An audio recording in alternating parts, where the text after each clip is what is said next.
MS taste ടച്ചിലേക്ക് എല്ലാവർക്കും സ്വാഗതം. ഇന്ന് നമ്മൾ ഉണ്ടാക്കുന്നത് ഒരു ബട്ടർ പുഡിംഗ് ആണ്. വളരെ എളുപ്പത്തിൽ ഉണ്ടാക്കാവുന്ന ഒരു പുഡിംഗ് ആണിത്. വളരെ കുറച്ച് ഇൻഗ്രീഡിയൻസ് മാത്രം മതി ഇതിന്. നല്ല ടേസ്റ്റിയും നല്ല ക്രീമിയുമായിട്ടുള്ള ഒരു പുഡിംഗ് ആണിത്.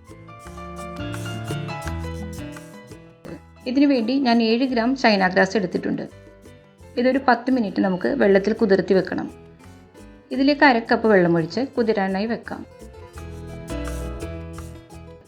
ഇത് വെള്ളത്തിലേക്കൊന്ന് പ്രസ് ചെയ്ത് വെക്കാം.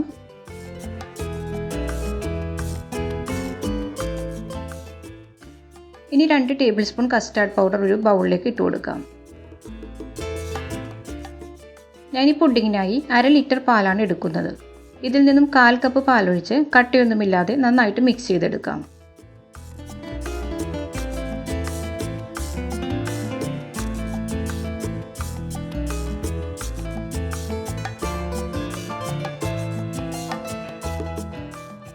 ഇനി ഇതിനായിട്ട് വേണ്ടത് 2 സ്ലൈസ് ബ്രെഡാണ്. ഇതിൻ്റെ സൈഡൊക്കെ ഒന്ന് കട്ട് ചെയ്ത് മാറ്റിയിട്ടുണ്ട്. ഇത് ചെറിയ കഷ്ണങ്ങളാക്കി എടുത്ത് മാറ്റി വെക്കാം.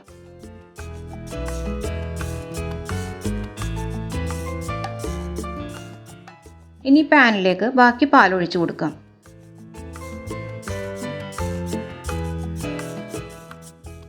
ഇതിലേക്ക് 1/2 കപ്പ് കണ്ടൻസ്ഡ് മിൽക്ക് ചേർക്കാം.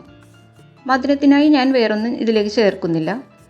ടേസ്റ്റ് നോക്കിയിട്ട് വേണമെങ്കിൽ കുറച്ചുകൂടി ഒഴിച്ചു കൊടുക്കണം. ഇനി ഇതിലേക്ക് 100 ഗ്രാം ബട്ടർ ചേർക്കാം. ഞാൻ ഹോം മെയ്ഡ് ബട്ടറാണ് ചേർക്കുന്നത്. വീട്ടിൽ തന്നെ ബട്ടർ ഉണ്ടാക്കുന്ന വീഡിയോ ഞാൻ നേരത്തെ അപ്ലോഡ് ചെയ്തിട്ടുണ്ട്. ലിങ്ക് ഡിസ്ക്രിപ്ഷൻ ബോക്സിൽ കൊടുത്തേക്കാം. ഇതിലേക്ക് കസ്റ്റാർഡ് മിക്സ് ചേർക്കാം. നമ്മൾ കുതിർത്തി വെച്ച ചൈന ഗ്രാസും ചേർത്ത് നന്നായിട്ട് മിക്സ് ചെയ്യാം.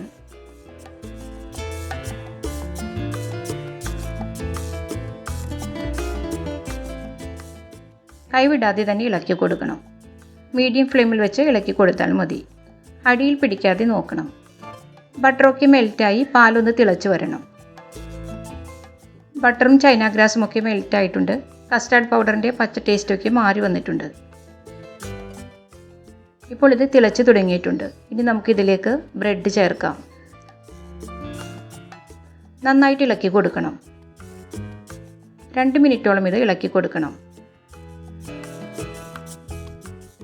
ഇനി നമുക്ക് ഫ്ലെയിം ഓഫ് ആക്കിയിട്ട് 1 ടീസ്പൂൺ വാനില എസൻസ് കൂടി ചേർക്കാം.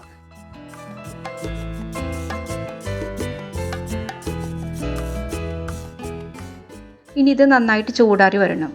ആറിയതിന് ശേഷം മിക്സിയിലിട്ടൊന്ന് അടിച്ചെടുക്കാനുള്ളതാണിത്. ഈ സമയം കൊണ്ട് ഈ പാത്രത്തിൽ കുറച്ച് ബട്ടർ പുരട്ടി കൊടുക്കാം. ഇതിലാണ് നമ്മൾ ഈ പുഡിംഗ് സെറ്റ് ചെയ്യുന്നത്.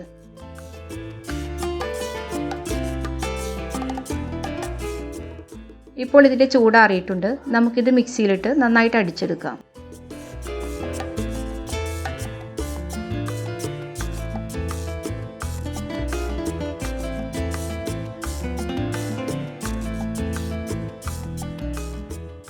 ഇനി പാത്രത്തിലേക്ക് ഒഴിച്ചു കൊടുക്കാം. ഇപ്പോൾ ഇത് നന്നായിട്ട് മിക്സ് ആയിട്ടുണ്ട്. ഇതൊന്ന് കവർ ചെയ്ത് വെച്ച് 4 മണിക്കൂറോളം ഫ്രിഡ്ജിൽ വെച്ച് തണുപ്പിച്ചെടുക്കണം. ഒന്ന് ടാപ്പ് ചെയ്ത് കൊടുക്കാം.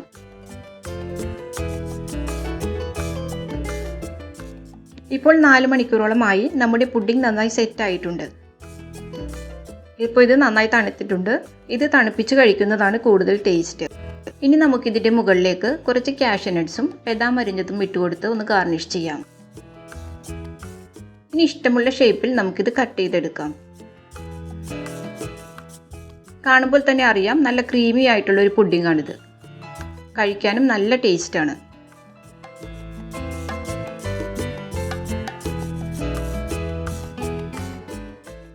വായിലിട്ടാൽ അലിഞ്ഞു പോകുന്ന നല്ല സൂപ്പർ ടേസ്റ്റുള്ളൊരു പുഡിംഗാണിത്. എല്ലാവരും ട്രൈ ചെയ്ത് നോക്കണം. വീഡിയോ ഇഷ്ടപ്പെട്ടാൽ ലൈക്ക് ചെയ്യാനും ഷെയർ ചെയ്യാനും സബ്സ്ക്രൈബ് ചെയ്യാനും മറക്കരുത്. Thank you.